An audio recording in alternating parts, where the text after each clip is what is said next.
Не сказав би, що про босів у іграх студії From Software ходять легенди, але це частково правда.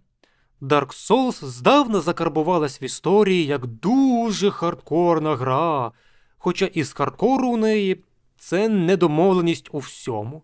Але про деяких босів із цієї трилогії, а також Sekiro чи Elden Ring, чув навіть той, хто ніколи не грав у ці ігри. Однак в цьому відео я хочу обговорити одну цікаву тему, про яку мало хто говорить, але про все за порядком. Босів у іграх студії From Software, та й не тільки у них, чесно кажучи, можна поділити на такі умовні категорії. Ті, чия задача – це випробувати гравця, і ті, чия задача – надати цікавий або, як мінімум, нетиповий досвід босфайту. З першими все досить просто, бо їх суть я буквально описав двома словами. Вони перевіряють гравця, чи той набрався досвіду із локації перед босом, або вивчив паттерни, сильні та слабкі сторони боса, його удари та вікна для контратаки тощо. До таких можна віднести демон-телець із Dark Souls 1, переслідувач із Dark Souls 2, суддя Гандир Dark Souls 3, друга битва із Генічіро Sekiro, Маргіт Elden Ring. Так, я буквально назвав початкових босів. Втім, якраз вони і є тим самим необхідним випробовуванням вашого Git-Good на початку гри. А якщо оглянути другу категорію про босів із нетиповим підходом, то я можу навести наступні приклади. Місячний метелик із Dark Souls 1, авангард королівських щурів Dark Souls 2, верховний лорд Вольнір Dark Souls 3, мавпи храму Sekiro, мімічна сльоза Elden Ring, а також ледь чи не всі боси в Demon's Souls. Саме з цієї причини я не буду розглядати цю гру в цьому відео. Звісно, деякі боси поєднують в собі обидві ці категорії. Наприклад, Орнштейн і Смоук із Dark Souls 1, дзеркальний лицар Dark Souls 2, сестра Фріда Dark Souls 3, мавпа-охоронець Sekiro, генерал Радан Elden Ring. Втім, якщо ви звернули увагу на назву цього відео, то могли б здогадатись, що я знову навмисно щось не домовляю. І так, можна виділити ще третю категорію – неоднозначно, яку можна поділити на дві підкатегорії – боси, що викликають ось те саме відчуття нерозуміння. Наприклад, вогняний мудрець із Dark Souls, мандрівний волхв і громада із Dark Souls 2, кришталевий мудрець із Dark Souls 3, бик із Sekiro, або будь-який крутий бос з Elden Ring, якого ти зустрічаєш вдруге під час свого проходження. Від командира і до Астеля. І навіть не фантомні версії, як це було із Лоретою чи Готфреєм. Ну а друга така підкатегорія – це ті самі боси, битва із якими викликає відчуття гніву, злості, ненависті і ще більшого нерозуміння, як таке потрапило у гру. От саме про цих босів я і хочу поговорити в цьому відео. Звісно, токсичність босів – річ досить суб'єктивна, бо для багатьох гравців вони можуть бути як все ті ж складні боси із першої категорії, але зі своїми особливостями. Втім, всі ми розуміємо, що нічого ідеального не буває. І для того, щоб гравці обговорювали умовного Орнштейна та Смоуга як зразок цікавого і складного боса, повинно бути щось на протиставлення цьому. Щось, що при згадці імені чи назви цього боса у співбесідника виникне бажання одразу перейти на іншу тему. І для вашої зручності я хочу виділити по 3 таких боси в кожній грі від From Software, починаючи з Dark Souls.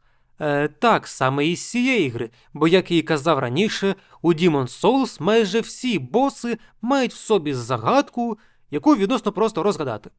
Ну а я вирішив взяти по 3 боси, не тому, що я теж вирішив піти на хайп-трейн топ-3 чи топ-5, який був популярний років 10 тому. Ох, як швидко летить час. А щоб більшою кількістю прикладів підтвердити мої ті чи інші рішення. Отож, Dark Souls.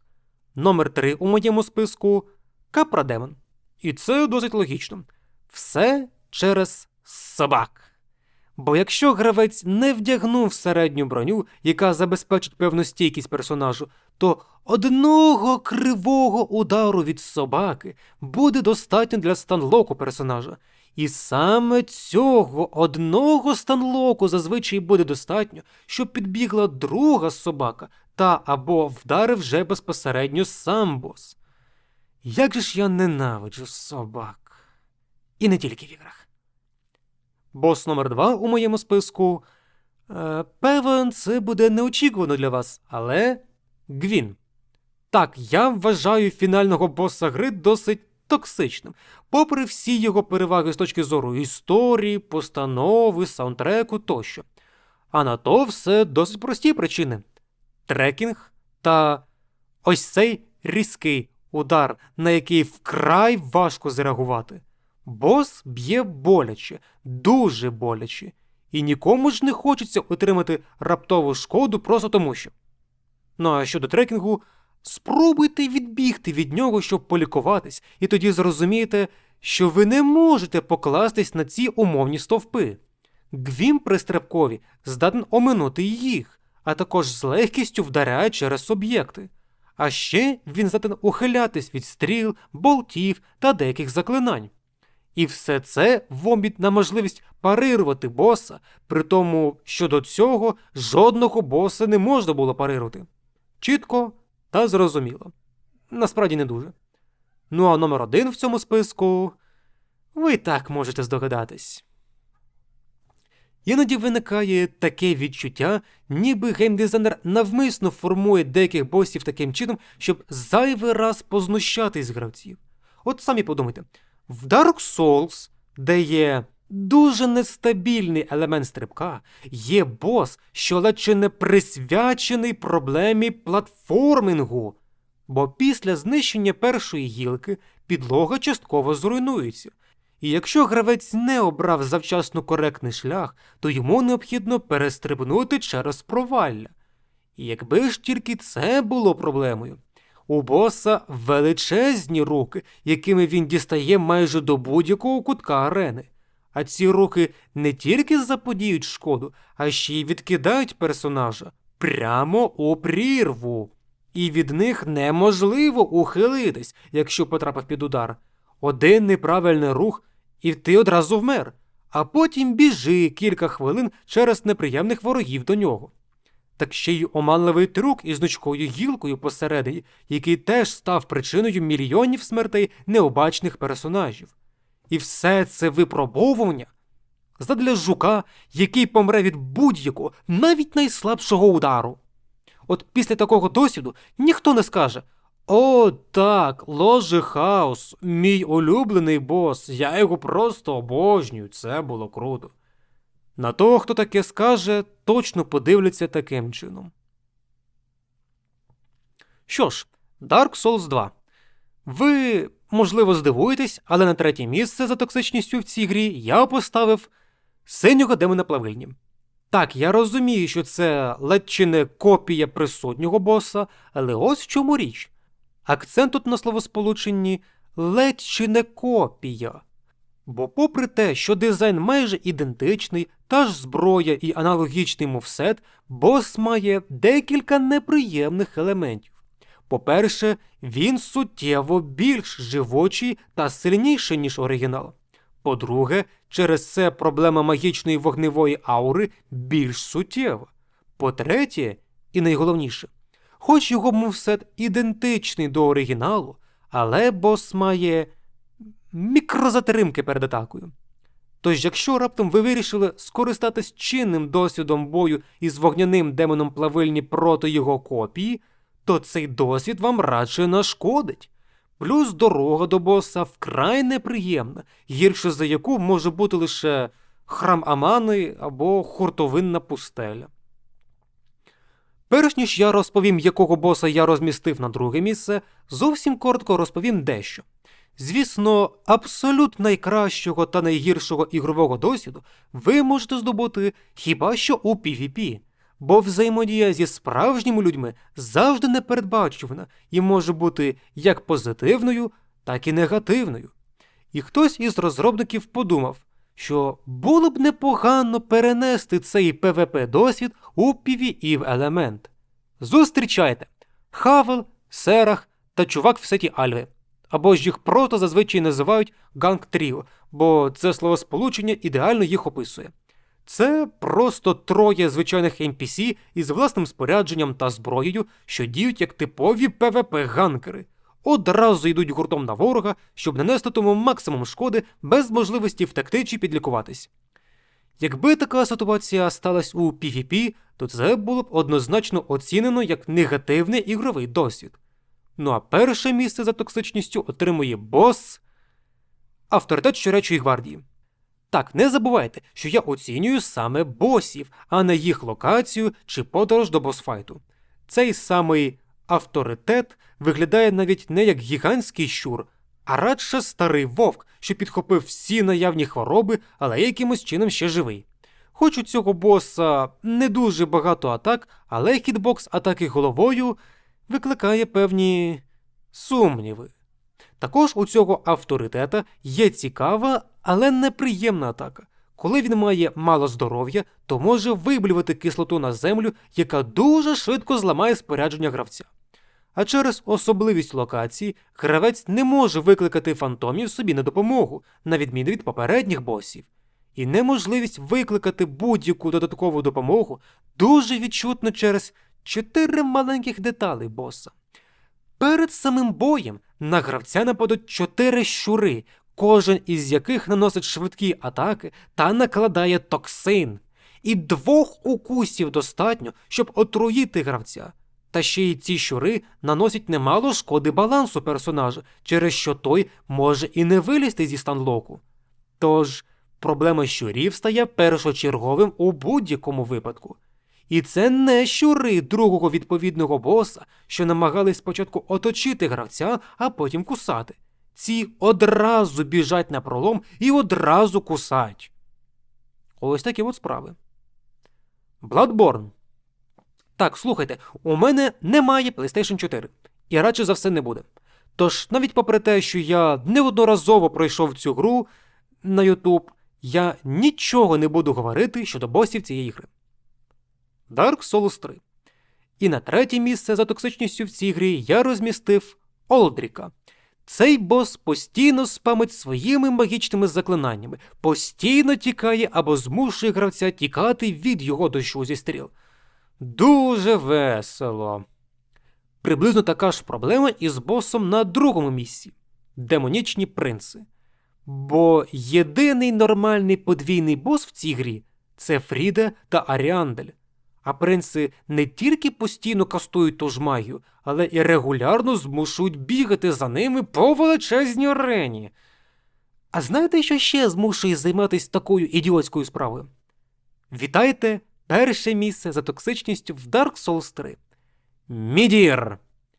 Бачите, в чому проблема? Якщо подивитись на драконів із перших 2 частин Dark Souls, то можна помітити, що дракони і віверни до цього були дещо різних розмірів, але швидкість їх атак була відповідною. Наприклад, Каламід та Сінг приблизно одного розміру і атакують досить швидко. Древній дракон дуже великий, а його атаки повільні, потужні та протяжні, особливо в оригінальному Dark Souls 2. А що Мідір? Він такий же великий, як древній дракон, але при цьому швидше, ніж менші дракони. І часу на реакцію від його атак приблизно та стільки ж, а то й менше, ніж із середніми драконами.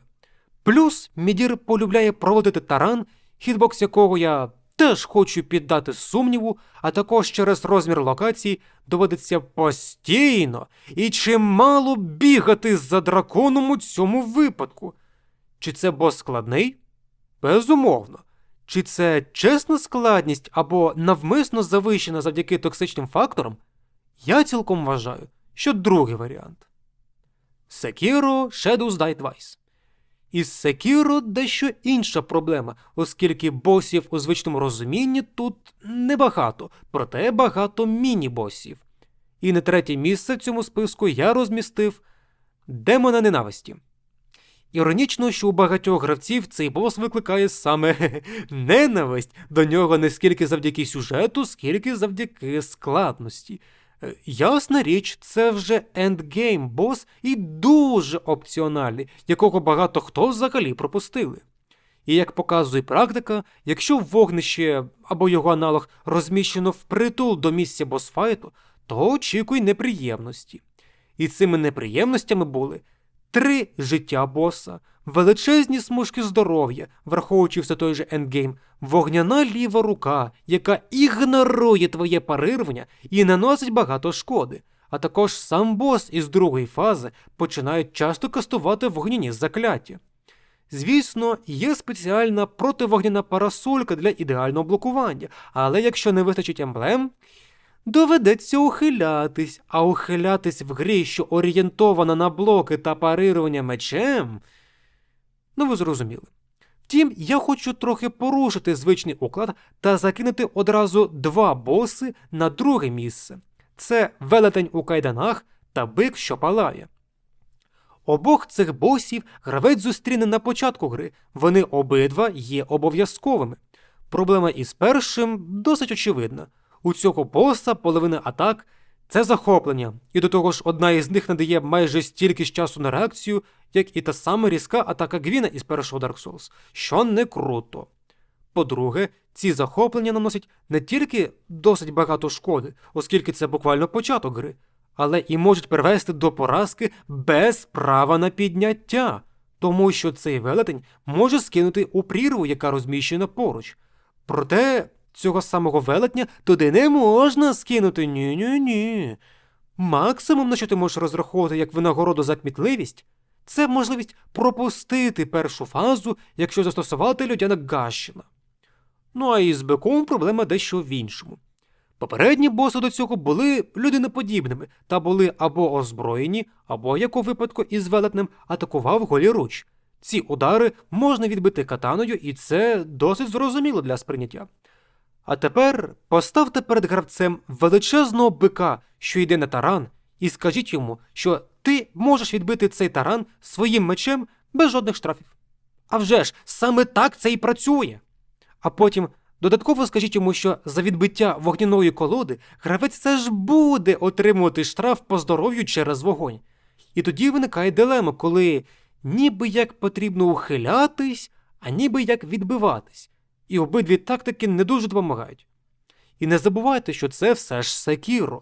Тут гра не дає різноманіття білдів, зброї, як це було у трилогії Dark Souls. У тебе є катана, у тебе є додатковий дуже ситуативний інструментарій, і на цьому всі твої можливості закінчуються, окрім як Get Good. Тож, коли гра навмисно порушує звичні правила, і навіть не для створення унікального чи цікавого ігрового досвіду, як це було із броньованим воїном, це неприємно. І тепер ви могли б подумати, цікаво, а що ж він поставить на перше місце за токсичністю в Sekiro? Може, фінального боса, батька-сову, внутрішнього батька-сову, чи навіть мавпоохоронця? Так, звісно, це все досить непрості боси, проте я не вважаю їх достатньо токсичними на цьому етапі, на якому вони розміщені. А внутрішній батько-сова – це взагалі бос, що вийшов вже досить пізно після релізу гри і передбачається вже для гравців, що досягли майстерності в цій грі. А на перше місце я хочу поставити боса, що порушує ще одне негласне правило цієї гри. А саме подвійні мавпи. Бачите, гра була задизайнена під битви 1 на 1. Або якщо боса чи міні-боса оточують вороги, то їх можна було відносно безпечно вбити одним ударом в спину для полегшення бою. Але коли гра пропонує босфайт одразу із 2 суперниками, без можливості завчасно позбутись другого, то ти розумієш, що геймдизайнер навмисно вирішив вибісити гравця подібним тупим рішенням. Звісно, при певній підготовці та застосуванню необхідних предметів можна відносно швидко позбутись другої мавпи, але це вимагає застосування цінних розхідників. А ви знаєте, що робить із цими предметами середньостатистичний гравець? триматиму їх до самого кінця гри, боячись дарма витратити їх. Бо така наша психологія, як не крути. А, і не забувайте, що доки ви будете якось боротись із другою мавпою, безголова вас не залишить просто так і теж буде проводити свої атаки як мечем, так і страхітливим криком. Коротко кажучи, подвійні боси в Sekiro – це ідіотизм. Elden Ring. О! Elden Ring. Elden Ring. То що там за Elden Ring? Знаєте, чому цю гру нерідко називають Dark Souls 2 Бо її розробляв не тільки Хідетака на парі із Юї Танімура, геймдизайнер бюро Dark Souls, і не тільки тому, що ця гра має досить багато цікавих елементів Dark Souls 2, але і тому, що за основу для цих босів цієї гри був обраний ось цей чувак. Хто грав Dark Souls 2 Scholar of the First Sin, той зрозуміє, в чому річ. Так що така поведінка ворогів, яка була б неприйнятною у Dark Souls, в Elden Ring це цілковита норма, бо стаміни там вистачить на десяток перекатів підряд і навіть з запасом на один контрудар. Зверну лише вашу увагу на те, що востаннє я запускав цю гру 15 травня 2022 року, тобто майже рік тому із виходу цього відео. І багато так званих Quality of Life Features, які були представлені із патчами, тоді ще не було. Починаючи з підказки про вхід у підземне місто після битви із Раданом і закінчуючи полегшенням групових босів. Тож, вам пощастило, потрійні кристаліці в Келеті, ви в мій список сьогодні не потрапите. І це не враховуючи покращену оптимізацію та відсутність статерів, що були в перший місяць після релізу гри. До того ж, у гравця ще більший арсенал у порівнянні із трилогією Dark Souls, можливість викликати гравців на допомогу із будь-яким босом, а також власні ляльки різної сили. Втім, все це не виправить негативний досвід бою із певними босами. Інформація все ще більш-менш актуальна з травня минулого року. А саме, бос номер 3 – Elden Beast. Менш за все у цій грі, після досить агресивного боса Радагона, ти хотів би отримати Мідіра номер 2. Велика істота, що має в арсеналі декілька сильних атак по площині, змушує постійно бігати, відбігати від тих чи інших атак. Трихилати Elden Stairs! І це ще при тому, що гра не дозволяє викликати коня в цій локації. Хоча все натякає на те, що кінь зміг би виправити питання зі швидкістю позиціонування. Постановка не перевершена, але сам бій не найсприємніших. Друге місце за токсичністю в Elden Ring цілком заслужено зайняли двоє апостолів Божественної шкіри. Певен, що всі, хто боровся із цим босом, теж були розлючені. Бо ні про яке чергування тут не йдеться. Це буквально Орнштейн та Смоук, що постійно пушать гравця, от тільки на цей раз жоден із них не має вад. І хоча може статись, що цей бій містить в собі загадку рівня наглядач та захисник трону із Dark Souls 2, де треба знизити здоров'я босам у досить короткий термін поміж ними, бо інакше другий, що зостався, відродить першого. То гра після такого скаже: «Ха, ну ти наївний дурень, тримай ще одного апостола, який відродиться сам по собі». Бос вкрай непростий, якщо тільки не знати завчасно про їх вразливість до ефекту сну. Ага, звісно, ти ж будеш в курсі, прочитавши все це з інтернету. А можна було здогадатись без всіх цих гайдів в інтернеті? Теоретично – так, але практично не дуже, бо джерел цього ефекту дуже небагато. Ну а перше місце за токсичністю... Ой, ви і самі здогадуєтесь. Маленія – це вже той випадок, коли от вже прямо все. Це дно. Тобто, я розумію, коли геймдизайнеру треба було показати певну складність босів, але схоже на те, що геймдизайнер вичерпав всі свої цікаві ідеї у складенні цього босу і просто перейшов на те, щоб в абсолютно будь-якій іншій грі ніхто б такого не пробачив. Тобто, Якби умовна Маленія з'явилась в умовному Assassin's Creed Origins, запевняю, що протягом місяця всі б тільки і обговорювали, наскільки ця гра погана, наскільки розробники втратили відчуття реальності, наскільки вони весь ненавидять те, що залишилось від спільноти Assassin's Creed. Простіше кажучи, зрівняли б репутацію тої гри із землею. І навіть після нерфу такого боса гравці б по інерції ненавиділи б такого боса і, відповідно, всю гру. Це все, звісно, роздуми в стилі альтернативної історії, але хіба могло би бути щось інакше в такому випадку? Отож, якщо ви не грали в Elden Ring і не зовсім розумієте претензію до цього боса, то можете запитати, а що з нею не так? Розповідаю. Маленія – це ендгейм-бос, який знаходиться на самому дні небезпечної локації, вхід до якого зачинений за неприємною загадкою, яка знаходиться на умовно секретній локації, яка починається із 10-го кола пекла Dark Souls 2, щоб потрапити на яку потрібен умовно секретний медальйон. Я це називаю умовно секретний, бо, пробачте, такий туман війни на мапі нереально пропустити. Оскільки це, знову ж таки, ендгейм-бос, тому у неї і багато здоров'я, і досить потужні атаки. Найбільша проблема для гравця – це те, що вона регенерує здоров'я за кожне влучання по персонажу. Так, саме за влучання, а не за удар. Бо вона регенерує своє здоров'я, навіть якщо блокувати її удари. Також це людиноподібний бос, але при цьому збільшених розмірів. А якщо ви дивились мій огляд на боса Димний лицар із Dark Souls 2, посилання на яке я залишу в підкасті зверху справа та в описі відео, то повинні пригадати мій вислів, де я казав, що якраз боси подібного типу, великі люди, становлять найбільшу небезпеку. Звісно, її удари довжелезним лезом можна парирувати, на відміну від меча Димного лицаря. Проте в Elden Ring парирування дещо інші. Щоб вдарити на критичну шкоду після парирування більшості ключових босів, необхідно успішно їх парирувати 2 рази. Для парирування Маленії та Радагона необхідно 3 рази. Чи означає це те, що ви будете наносити таким босам значно більше шкоди при проведенні критичного удару? Ні. Але і це ще не все.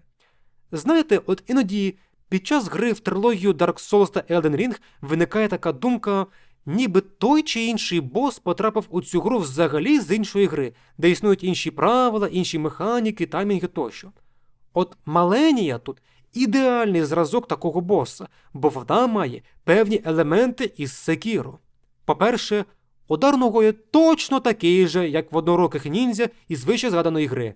По-друге, Маленія здатна відбивати майже будь-який фізичний удар у будь-який момент часу, навіть під час своєї ж атаки. Так, звісно, вона все ще отримує шкоду, але знижено десь на чверть. Також вона, як і Грін із Dark Souls, здатна ухилятись від стріл, болтів та багатьох заклинань. Але найбільшу небезпеку для гравця становитиме її ультимативна здібність «Танець водоспаду». Перед самою атакою вона підстрибує, зависає на секунду, після чого різко стрибає в сторону гравця, наносячи 4 серії із дуже швидких ударів. Якщо вчасно не зреагувати, то вже за 2-3 таких серій Маленія просто анігілює ваше здоров'я і відновить суттєву частину свого. Ухилитись від такої атаки вкрай непросто, особливо якщо не здогадатись, як саме це можна провести, в яку сторону і коли саме. Звісно, навіть цей напад можна збити стагером від статусу обмороження або кровотечі, але для цього треба запастись спеціальними горщиками. Хоча у Маленії не дуже багато внутрішнього балансу, тобто її можна злегка застагерити відносно великою зброєю, але ледь чи не всі її атаки мають гіперброню, тобто їх не можна ані перервати, ані застагерити в цей час. А іноді вона здатна просто перетворити свою атаку на відбиття вашої і подальшу контратаку. А ще у цього боса є друга фаза, де вона змінює свій вигляд, але не тактику. Вона матиме все ті ж небезпечні атаки, а також декілька нових. Червона Еонія, а також атаку фантомами. І як представниця гнилі, вона здатна накладати одноіменний статус на гравця. На щастя, не через звичайні удари, а через особливу ауру під час червоної еоні, а також під час танців водоспаду. І найцікавіше у всьому те, що навіть зараз Маленія – це все ще понерфлена версія оригінальної себе. Бо як показав автор Котнель у відео, Маленія в Elden Ring версія гри 1.0 у першій фазі вона діяла більш агресивно, а також мала другу стійку для танцю водоспаду, а також могла проводити дві ці атаки майже із самого початку бою. А в другій фазі частіше використовувала свій прийом Червона Еонія. Так що трайхардери, що будуть постійно строчити «Good good» без причини, пройдіть цю варіацію боса для початку, потім вже поговоримо. Маленія була передостаннім босом під час мого першого та єдиного проходження цієї гри рік тому. Все через те, що я тільки після взаємодії із 3 пальцями дізнався, що я таким чином засофтлочив проходження до однієї кінцівки. І для того, щоб скасувати її, необхідно було дійти до Маленії, подолати її, отримати золоту голку і активувати цю голку на місці битви із Пласідусаксом. Але коли я прийшов на те місце, я чомусь не забажав скасовувати ефект 3 пальців. Натомість, я вирішив все ж пройти таким чином гру до кінця, зібрати всі можливі предмети, подолати 2 пропущених міні-босів, а потім після проходження зробити скріншот із катсцени Безумного полум'я і відправити знайомим росіянам, що саме так я бажаю бачити їх країну в майбутньому, перш ніж остаточно розірвав із ними зв'язки. В якості постскриптума до Elden Ring хочу додатково пригадати ще 3 босфайти, які я вважав токсичними на момент проходження, а саме потрійні кристалійці, подвійні круцибл-лицарі та подвійні гаргулії.